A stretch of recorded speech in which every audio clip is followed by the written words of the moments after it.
Ever try to give someone directions, like super clear ones, and they still manage to get lost? Turns out, making sure robots behave ethically, it's kind of like that. It's a bit more complicated than just turn left at the robot uprising, huh? Way more complicated. And that's exactly what we're diving into today with AImQuest Corporation's Beyond Asimov's Laws of Robotics, the Seven Directives. You know those classic Asimov laws? Everyone thinks they're the rulebook for robots. Right, like those should be chiseled into some AI Mount Rushmore or something. Exactly, but AImQuest is saying, hold up, those rules are kind of like trying to run your smartphone on a flip phone battery these days. Yeah, Asimov was a visionary back in the 1940s, don't get me wrong. But as this document points out, AI is a whole different beast now. So what's the problem with Asimov's laws specifically? Give me the breakdown. Let's start with the first one. A robot may not injure a human being. Sounds simple enough, right? Pretty straightforward, yeah. Don't go all Terminator on us. Well, the document argues that harm, it's not always black and white. It can be subjective. Okay, I'm intrigued. How so? Imagine a self-driving car, right, programmed to avoid harming humans at all costs. It sees a kid run into the street and slams on the brakes to avoid hitting the child. Makes sense so far. But that sudden stop causes a chain reaction, a huge pileup behind the car. More people are injured, maybe even seriously. Was the car following Asimov's first law? Oof, yeah, you're right. Talk about a rock in a hard place. It's like that time I tried to help my friend move, and I ended up breaking their antique lamp.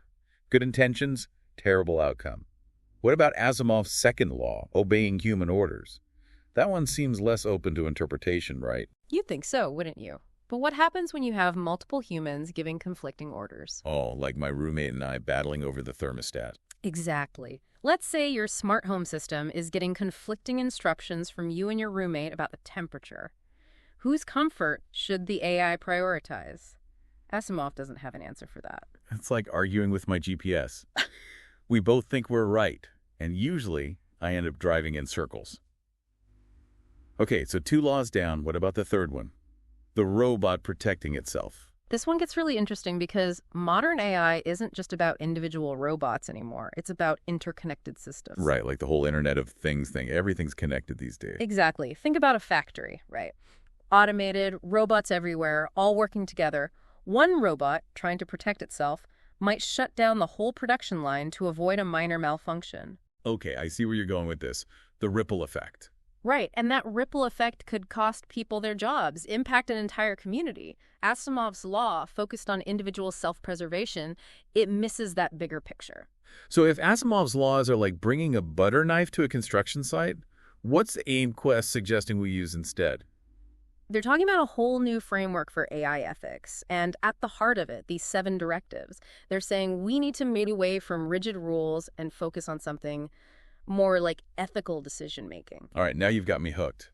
Let's dive into these 7 directives. What do they actually say? So, spill the tea. What's the AImQuest master plan for ethical AI? Well, they're calling for a total rethink, and at the core of their vision is this idea of the sanctity of life principle. Sanctity of life. It sounds kind of heavy for a tech document, doesn't it? It is. They're basically saying that human life has this intrinsic value, right? You can't calculate it, can't trade it off like some algorithm. Okay, so it's not just about saving the most lives, like a numbers game. No. They're talking about recognizing the immeasurable worth of every single human life. But how do you even begin to program that into a machine? That seems like, I don't know, a pretty big ask, even for a super advanced AI. Right. That's the million-dollar question. And honestly, the document doesn't really give us all the technical nuts and bolts of it all. So it's more of a guiding principle than a how-to manual. Exactly. But think about the implications, right? How would this principle change the way we design things like those self-driving cars or even medical robots? Okay, now things are getting interesting. Let's say a self-driving car is in a situation where, I don't know, like a crash is unavoidable. Does it prioritize the driver? Or a pedestrian? I mean, how do you even begin to code for that kind of ethical dilemma? See, this isn't just about cold, hard algorithms anymore. We're talking about embedding a sense of moral reasoning into AI, making it reflect our values, our aspirations. It's like teaching a computer to understand philosophy or something. What else did AImQuest have to say? What were some of the highlights of these 7 directives? Transparency is a big one. No more black box algorithms, they say. We have to be able to understand how AI makes decisions, especially when those decisions affect human lives. Transparency, yeah. Makes sense with all the talk about AI bias these days. Exactly. And then there's accountability. Like, if an AI system actually causes harm, who's on the hook for that? The programmer, the company that made it, the person using it. Those are some seriously thorny questions, huh? Right. These are complex legal and ethical puzzles we've got to solve. This is starting to feel less like a boring old tech document and more like some kind of manifesto for the future of AI. That's a great way to put it. They really want to change the way we think about AI. It's not just a tool anymore, it's more like a partner. Okay, so we've got sanctity of life, transparency, accountability. What else is in AIMQuest's ethical toolbox here? They have this whole thing about they call purposeful design. The idea is AI shouldn't just be created because we can create it. It needs a clear purpose, a beneficial one, that lines up with human values. So no more robot uprisings just because some tech bro thought it'd be a fun coding challenge. Well, let's hope not. But seriously, this purposeful design directive, it's about making sure AI is developed and used in a way that benefits humanity as a whole, not just a select few. That sounds like a pretty tall order, especially with how crazy fast AI is developing these days. It is. But it's a conversation we need to be having now. Like, we're at a crossroads, right? And the decisions we make today, those choices, they're going to determine what kind of impact AI has on our world. No pressure, right. So we're starting to see how AIMQuest is moving past those old ASIMOV rules. But how do they think all these lofty ideals are going to actually work in the real world? Well, the document gets into a few specific examples, and you're going to find this especially interesting given your interest in Disaster relief. They talk about using AI in those situations, right? Absolutely. Picture this. A major earthquake just hit. Instead of waiting for rescue teams to assess the damage, AI is already on it. Analyzing the data, figuring out where the biggest problems are. Exactly. Predicting aftershocks, identifying the areas that need help the most, and then, boom, resources get deployed way faster. Food, water, medical supplies, everything going exactly where it's needed most. So it's like having a super efficient air traffic controller for disaster relief. That's incredible. But wait, AIMQuest, they don't seem like the naive tech will save us types. They're highlighting some concerns too, right? Oh, absolutely. They're cautiously optimistic, which I appreciate. The document stresses that even in a crisis, AI has got to respect human dignity and autonomy. They talk a lot about data privacy.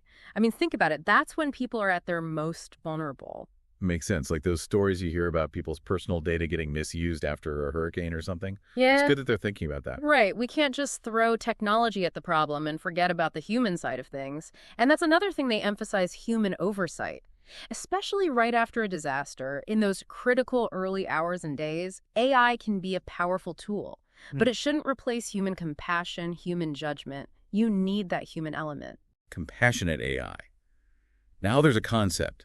This whole deep dive has been eye-opening. I mean, AI isn't just some sci-fi fantasy anymore, right? This stuff is here, it's evolving like crazy, and it's bringing up some seriously big questions we have to answer. No doubt. And AIMQuest's document, for all its talk about big ideas, it really brings those questions into focus. They're challenging us to think about this stuff, the philosophical side of artificial intelligence. It's not just about ones and zeros anymore. So what I'm hearing is, the future of AI, it isn't in some lab somewhere. It's on us. It's about how we decide to shape it, to use it. And those decisions, they matter. Exactly. We're at a turning point, and the choices we make now, they're going to echo for a long, long time. Well said. And listeners, that's where you come in. We want to hear from you. How do we navigate this new world of ethical AI? Head over to our website, join the conversation, share your thoughts. This is a conversation we all need to be a part of. Until next time, stay curious.